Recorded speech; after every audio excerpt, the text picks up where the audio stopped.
क्या आप जानते हो हमारे ब्रह्मांड में कितने तारे हैं? आपको जान के यकीन नहीं होगा, लेकिन जितने तारे ब्रह्मांड में है ना, उतने रेत के कण पृथ्वी पर भी नहीं है।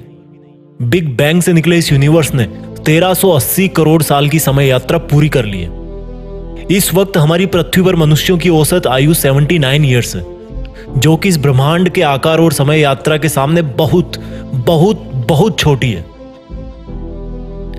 जब हम दिन की शुरुआत करते हैं तो कहीं ना कहीं कल जो हमारे साथ हुआ था उसका मेंटल इफेक्ट आज के दिन पे जरूर होता है। कल का दिन बेकार हुआ था या अच्छा हुआ था, इसके आधार पे हम सुबह सुबह आज का दिन कैसा होगा पहले ही सोच लेते हैं। लेकिन आपको याद रखना चाहिए कि समय की सबसे बड़ी खूबसूरती क्या है।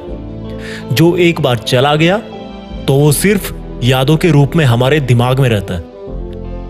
अब आप में से कई लोग बोलेंगे कि हम अपने बीते हुए टाइम की वजह से आज के वक्त में ठीक से काम नहीं कर पा रहे। मेरे नजरिए में बिल्कुल गलत है। हम बीते हुए वक्त की वजह से नहीं, बल्कि बीते हुए वक्त में हमने जो काम किए थे उसका परिणाम भोग रहे हैं। और अगर आज का ये वक्त आपने किसी बुरे काम में लगा दिया या इसका ठीक से इस्तेमाल नहीं किया तो आने वाले टाइम में यही आपके कर्म आपके सामने दीवार बन के खड़े हो जाएंगे। आइंस्टाइन ने अपनी थ्योरी ऑफ रिलेटिविटी में कहा था कि समय भी एक चाल से नहीं चलता है। ब्रह्मांड में कुछ ऐसी जगह है जहां पर जाके समय का भी कोई मीनिंग नहीं रहता, उसका भी अस्तित्व खत्म हो जाता है या उसकी चाल भी बदल जाती है। जैसे कि ब्लैक होल, जहां पर जाके हर चीज का अंत हो जाता है। सेम थ्योरी ऑफ रिलेटिविटी हमारी डेली लाइफ में भी अप्लाई होती है। आपने नोटिस किया होगा, जब हम दुखी होते हैं तो समय मानो रुक सा जाता है, और जब हम खुश होते हैं तो समय मानो दौड़ने लगता है, भागने लगता है, वक्त का पता ही नहीं चलता।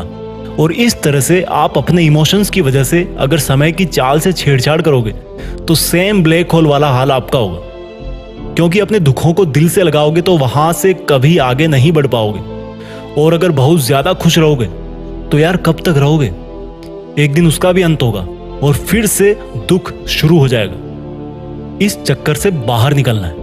एक इमोशनली मेंटली स्टेबल स्टेट होनी चाहिए जब आप दिन की शुरुआत कर रहे हो। कल क्या हुआ था या कल क्या होगा, ये थॉट्स दिमाग में आना बहुत नॉर्मल सी बात है। लेकिन मेरा यकीन मानो, आपका पास्ट या फ्यूचर आपका ना तो कुछ बिगाड़ सकता है और ना ही आपका कुछ बना सकता है। अगर आपकी जिंदगी की संपूर्ण ताकत किसी चीज में है ना, तो वो है आपका प्रेजेंट।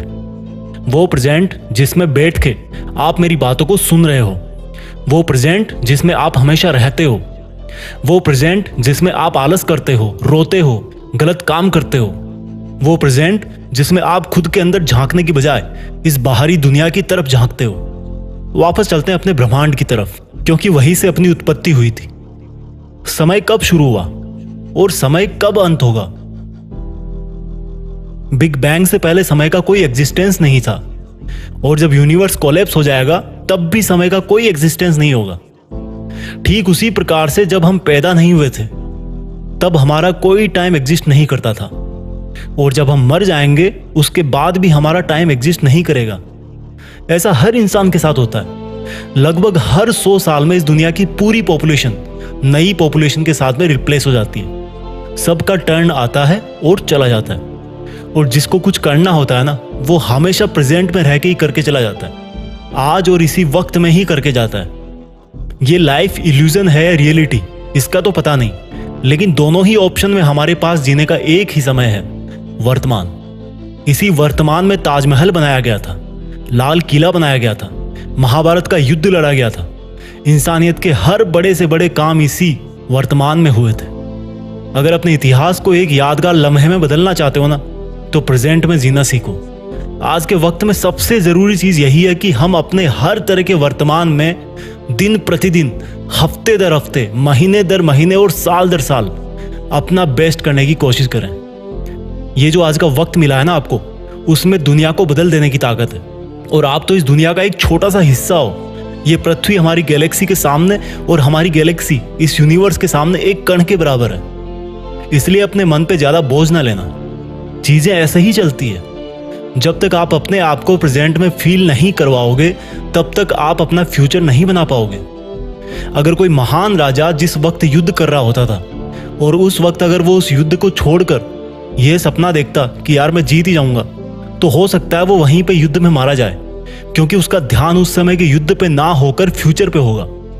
इस जिंदगी को भी अपनी बुरी आदतों से, बुरे एक्सपीरियंस से, अपनी चुनौतियों से एक युद्ध मान के चलो, और उस युद्ध में आपका एक छोटा सा और बड़ा ही प्यारा सा पावरफुल हथियार है स्माइल, मुस्कुराहट। हर चीज को, हर लम्हे को गले से लगाकर स्माइल करते हुए लाइफ में आगे बढ़ते जाओ, अपने प्रेजेंट पे ध्यान देते जाओ। तो उठो आज और इसी वक्त, इस वक्त की कीमत पहचाने। आज इसी वक्त कुछ ऐसा करें कि उससे हमारी फ्यूचर की आधारशिला अपने आप रखी जाए। अब पास्ट और फ्यूचर में बाउंस करने की आवश्यकता नहीं है, जरूरत है सिर्फ वर्तमान में मेहनत करने की।